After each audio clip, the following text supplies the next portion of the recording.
എങ്കിൽ ശരി, ഒരു ചേച്ചിയുടെ ഉത്തരവാദിത്തം നീ നിറവേറ്റിക്കോ. ഞാൻ തടസ്സമാകുന്നില്ല. പക്ഷേ അച്ചുവിൻ്റെ കാര്യത്തിൽ എന്തെങ്കിലും കടമ ചെയ്യണമെന്ന് എനിക്കും ആഗ്രഹം. അതുകൊണ്ടാണ് ഞാൻ പോയി അവൻ അഡ്മിഷൻ ശരിയാക്കിയത്. ഇത് കേട്ട അലീനയ്ക്ക് സന്തോഷം അടക്കാനായില്ല. ആ നിമിഷം അവൾ ദീപ്തിയെ കെട്ടിപ്പിടിച്ചു കരഞ്ഞു. ആ ആനന്ദാശ്രുക്കൾ തൻ്റെ ഹൃദയത്തിൽ പതിച്ചതുപോലെ ദീപ്തിക്ക് തോന്നി. അന്യരെ തമ്മിൽ ബന്ധിപ്പിക്കുന്ന ഏതോ അദൃശ്യമായ കണ്ണികൾ അവിടെയുമുണ്ടായിരുന്നു എന്ന വാസ്തവം ആ കാഴ്ച കണ്ടുനിന്ന മുത്തശ്ശിക്കും മനസ്സിലായില്ല. രക്തബന്ധമുണ്ടോ എന്നതറിയില്ല, എങ്കിലും ഹൃദയബന്ധമുണ്ടായിരിക്കുകയാണിവിടെ. എന്നാൽ ഈ സന്തോഷങ്ങളെയെല്ലാം തകർത്തെറിയാൻ ഒരു കുപ്പി വിഷവുമായി കാലന്റെ പ്രതിനിധിയെന്ന പോലെ അനുപമ സാരിത്തലപ്പാൽ മുഖം മറച്ച് അടുക്കളയിൽ കാത്തു നിൽക്കുന്നുണ്ടായിരുന്നു. എത്ര നേരമായി ഇവിടെ ഇത്രയും വലിയ ഫംഗ്ഷൻ നടന്നിട്ടും ഈ വിഷം കലക്കിയ ജ്യൂസ് ആ പ്രഫൽദേവിന് കൊടുക്കാൻ അവസരം കിട്ടിയില്ലല്ലോ. എനിക്ക് പിടിക്കപ്പെട്ടാലും വേണ്ടില്ല, ഈ കുടുംബം തകർക്കാതെ ഞാൻ അടങ്ങില്ല എന്ന് മനസ്സിൽ കരുതി രണ്ടും കൽപ്പിച്ച് അനുപമ ആ ഗ്ലാസ് കയ്യിലെടുത്തു. അതിലേക്ക് ക്രൂരമായി അഹങ്കാരത്തോടെ നോക്കിക്കൊണ്ട് അർത്ഥശൂന്യമായ പുച്ഛം കാണിച്ചു. ഫോൺ കട്ട് ചെയ്തുകൊണ്ട് തിരിഞ്ഞ തന്റെ മുന്നിൽ വന്നു നിന്ന മുത്തശ്ശിയെ കണ്ട പ്രഫൽ പെട്ടെന്ന് ഞെട്ടിപ്പോയി. ബഹുമാന്യനായി വലിയ പദവികൾ കീഴടക്കിയ തന്റെ കൊച്ചുമകന്റെ കുട്ടിത്തം തിരിച്ചു വന്നതുപോലെ അനുഭവപ്പെട്ട മുത്തശ്ശിക്ക് ചിരി അടക്കാനായില്ല. മുത്തശ്ശി പ്ലീസ്, മറച്ചുവെച്ച ലജ്ജയോടെ പ്രഫൽ താഴ്മയായി പറഞ്ഞു. അതൊക്കെ ഇരിക്കട്ടെ, മീരമോളുടെ കാര്യം എന്തായി? മുത്തശ്ശി ചോദിച്ചു. ആ ചോദ്യത്തിൽ തന്റെ ഗൗരവത്തിന്റെ മുഖംമൂടി പ്രഫലിന് വീണ്ടും അണിയേണ്ടി വന്നു. മുത്തശ്ശി, നമ്മുടെ കമ്പനി വ്യക്തികൾക്ക് വേണ്ടി ആയിരുന്നില്ല, സമൂഹത്തിന് വേണ്ടിയായിരുന്നു കണ്ടുപിടുത്തങ്ങൾ നടത്തിയിരുന്നത്. എനിക്കറിയാം, മീരമോൾക്ക് വേണ്ടി കണ്ടുപിടിച്ചാലും അത് മറ്റുള്ളവർക്കും ചിലപ്പോൾ ഉപകരിച്ചേക്കാം. ആ മരുന്ന് ഒരു നല്ല പ്രതിരോധമായിരിക്കുമെന്ന് എനിക്ക് ഉറപ്പുണ്ട്. മുത്തശ്ശി, ആ മരുന്നിന്റെ നിർമ്മാണത്തിന് വേണ്ടിയുള്ള സസ്യങ്ങൾ ശേഖരിക്കാൻ അപ്സര ദ്വീപുകളിൽ കമ്പനിയിൽ നിന്ന് ഞാൻ മാത്രമേ പോകുന്നുള്ളൂ. അവിടെ വെച്ച് എല്ലാ പരീക്ഷണ നിരീക്ഷണങ്ങൾക്കും വിധേയമാക്കിയ ചെടികൾ ഞാൻ കൊണ്ടുവരും. പക്ഷേ 2 ആഴ്ചകൾക്ക് ശേഷമേ പോകാൻ കഴിയൂ. കാരണം ഈ മോശം കാലാവസ്ഥയിൽ ഹെലികോപ്റ്ററിൽ പോകാൻ കഴിയില്ലല്ലോ. പ്രഫൽദേവ് പറഞ്ഞു നിർത്തിയപ്പോൾ മുത്തശ്ശി അവന്റെ തലയിൽ കൈവച്ച് അനുഗ്രഹിച്ചുകൊണ്ട് പറഞ്ഞു. മീരമോൾ ആശുപത്രിയിലാകാൻ കാരണം നമ്മൾ ദാമോദർസ് അല്ല. പക്ഷേ മീര രക്ഷപ്പെടുമെന്നുണ്ടെങ്കിൽ അതിനു കാരണം നമ്മൾ മാത്രമായിരിക്കണം. ആ വാക്കുകൾ പ്രഫലിൽ കുറച്ചുകൂടി ആത്മവിശ്വാസം കൊണ്ടുവന്നു. എന്നാൽ അനുപമ ഇതൊക്കെ മകനിൽ നിന്ന് കേൾക്കുകയായിരുന്നെന്ന് അവരറിഞ്ഞില്ല.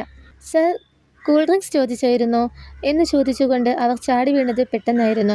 പ്രഫൽ അനുപമയെ സംശയത്തോടെ നോക്കിക്കൊണ്ട് പറഞ്ഞു. ഇല്ലല്ലോ. ഇല്ലേ? ഒന്നും അറിയാത്ത ഭാവം നടിച്ച് ഒരു പാവത്തിനെ പോലെ അവൾ തിരിഞ്ഞു നടക്കാനൊരുങ്ങി. അപ്പോഴേക്കും പ്രഫൽ പറഞ്ഞു.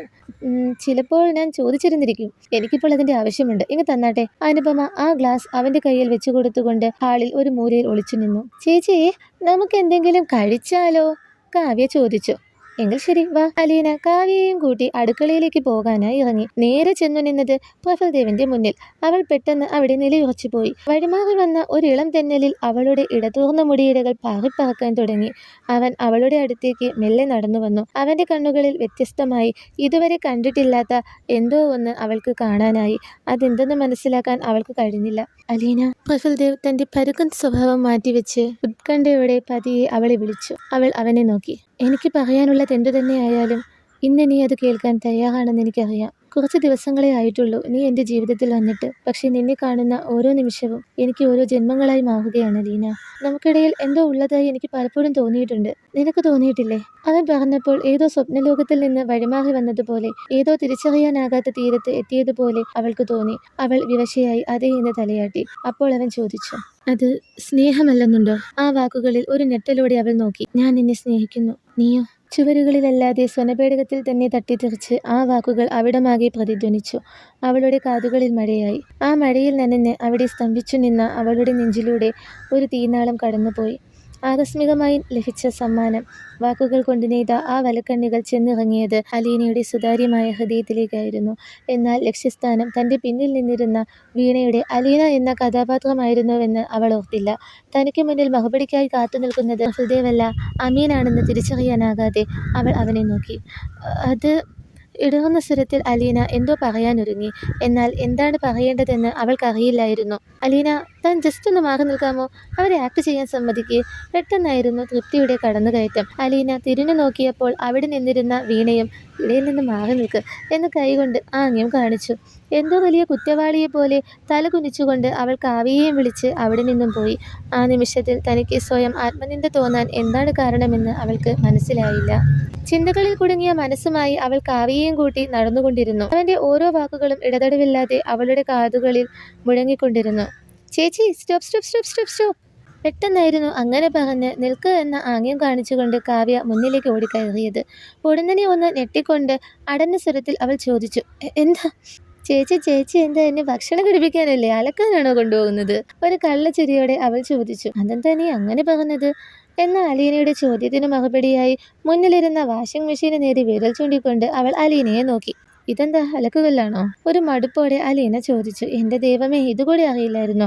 എന്ന ഭാവത്തിൽ കാവ്യ തലയ്ക്ക് കൈ കൊടുക്കുന്നത് കണ്ടപ്പോഴാണ് അലീനയ്ക്ക് അതെന്താണെന്ന് പിടികിട്ടിയത്. ഓ, തുണി കഴുകുന്ന മെഷീൻ അല്ലേ, വാഷിംഗ് മെഷീൻ. ഒരു താല്പര്യമില്ലാതെ അവൾ പറഞ്ഞു. തൃപ്തിയും മഹിമയും എല്ലാവരെയും ഒരുവിധം നാടകത്തിനായി തയ്യാറാക്കി. തൃപ്തി ഒരു സംതൃപ്തിയോടെ അമീൻ എന്ന കഥാപാത്രത്തിന്റെ സംഭാഷണങ്ങൾ നോക്കുകയായിരുന്നു. ഒരു ആകസ്മികതയോടെ അവൾ മഹിമയെ തോണ്ടി വിളിച്ചു. എന്താ? മഹിമ തിരിഞ്ഞു നോക്കി. എടേ, നീ ഈ ഡയലോഗ് ഒന്ന് വായിച്ചു നോക്കിയേ.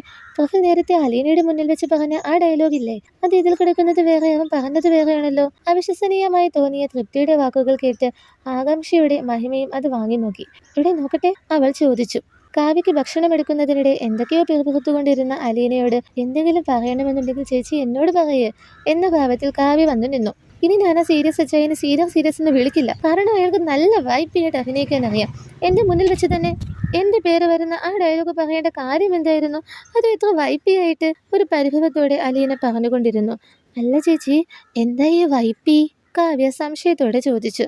എന്താ? കാവ്യ ചോദിച്ചത് ശ്രദ്ധിക്കാതിരുന്ന അലീന ഇതായിരുന്നു അവളോട് തിരിച്ചു ചോദിച്ചത്. വൈപ്പി എന്ന് വെച്ചാൽ എന്താണെന്ന് കാവ്യ വീണ്ടും ആവർത്തിച്ചു. വൈപ്പിയോ? വൈപ്പിയല്ല, വൈപ്പി. അറിയില്ലേ? വൈപ്പി, അതായത് യഥാർത്ഥം പോലെ.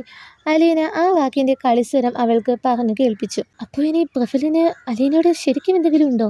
നാടകത്തിലെ സംഭാഷണം വായിച്ചു കഴിഞ്ഞ മഹിമ ഒരു ആശങ്ക കലർത്തിയ പകച്ചിലൂടെ തൃപ്തിയോട് ചോദിച്ചു. അവർ പ്രഫുലിനെ നോക്കി.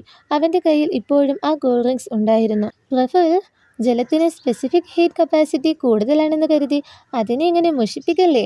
മഹിമ പ്രഫുൽ ദേവനോട് ഒരു തമാശ എന്ന പോലെ പറഞ്ഞു. എടാ, നീ പറഞ്ഞ ഡയലോഗിനെ പറ്റി എനിക്കൊരു കാര്യം ചോദിക്കണം. അതിനു മുൻപ് നീ ആ വെള്ളം കുടിക്കുക, തൃപ്തി പറഞ്ഞു. ഈ സമയം അലീന കാവ്യക്കുള്ള ഭക്ഷണവും എടുത്തുകൊണ്ട് തിരിയുകയായിരുന്നു. മനസ്സിന്റെ ആഴങ്ങളിൽ നിന്ന് ഒരു അപായ സൂചന ഉയർന്നു വന്ന പ്രതീതിയോടെ അവൾ ഒരു നിമിഷം അവിടെ നിന്നു. കൊടുങ്കാറ്റും കാലവർഷവും അടിച്ചു കയറിയ അസ്വസ്ഥതയോടെ അവളുടെ കൈകൾ വിറയ്ക്കാൻ തുടങ്ങി. എന്താണ് തനിക്ക് സംഭവിച്ചുകൊണ്ടിരിക്കുന്നതെന്നറിയാതെ അവൾ മൂകയായി നിന്നു. അപ്പോഴേക്കും കാവ്യ അവിടെ നിന്ന് പോയിരുന്നു. അവളുടെ വിറയ്ക്കുന്ന കൈകളിൽ നിന്ന് ഭക്ഷണവും പാത്രവും താഴെ വീണു. അവൾ പതിയെ അവിടെ മുട്ടുമടക്കിയിരുന്ന് തൻ്റെ അശ്രദ്ധയെ പഴിച്ചുകൊണ്ട് പൊട്ടിയ പാത്രത്തിൻ്റെ കഷ്ണങ്ങൾ പെറുക്കാൻ തുടങ്ങി. അപ്പോഴാണ് അടുക്കളയുടെ മൂലയിൽ ചുരുട്ടി വെച്ചിരുന്ന ആ പേപ്പർ അവളുടെ ശ്രദ്ധയിൽപ്പെട്ടത്. ആശങ്കയോടെ അത് കയ്യിലെടുത്ത് അവൾ പിരുത്തു നോക്കി. അത് കണ്ട അവളുടെ കണ്ണുകളിൽ മിന്നൽ പ്രഹരമേറ്റതുപോലെയായി. ഭയം അവളെ പിടികൂടിയിരുന്നതിനാൽ അവൾക്ക് ശബ്ദം പുറത്തെടുക്കാനായില്ല. അവൾ ഓടിക്കിതച്ച് ഹാളിലെത്തിയപ്പോഴേക്കും പ്രഫുൽ ദേവ് തൻ്റെ കയ്യിലുള്ള ഗ്ലാസ് ചുണ്ടോടടുപ്പിച്ചിരുന്നു.